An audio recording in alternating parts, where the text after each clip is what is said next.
It's been a hot minute since I've done a wild movie take that gets ratioed and lit up in the comments. So let's see what we can do about that by talking about Guy Ritchie's The Ministry of Ungentlemanly Warfare is an action movie slated for release next month, and I wanted to talk about it for a moment. How am I going to talk about a movie that I haven't seen because it hasn't hit theaters yet? Well, I can't. But what I can talk about are the obvious parallels it shares with other movies and pieces of media dealing with similar subject matter, namely fighting Nazis.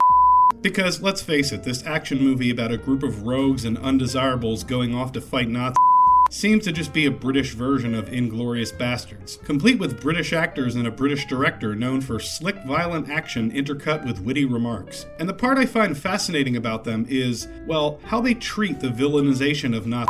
Hey, I think this guy might be... Shut up. No, I'm not. I'm not even remotely going to defend a certain German regime from the 1930s and 40s, nor am I going to even hint at sympathizing with them, only with how this villainization is done. And what I'm specifically referring to is how these pieces of media depict other people's attitudes toward the Nazis in a way that is not just historically inaccurate, but ironically and unintentionally kind of offensive.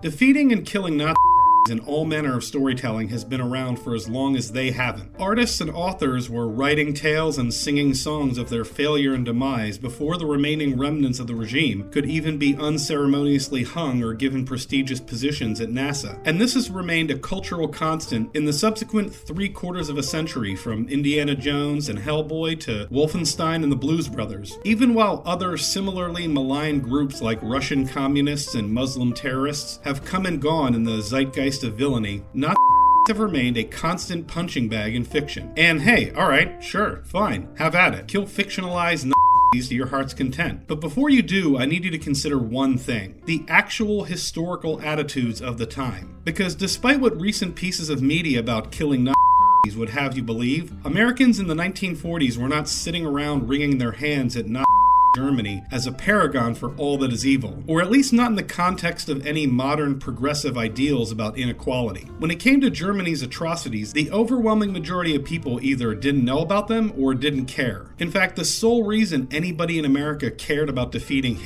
in the German war machine was, ironically, patriotism and nationalism. Think Captain America punching out Hitler.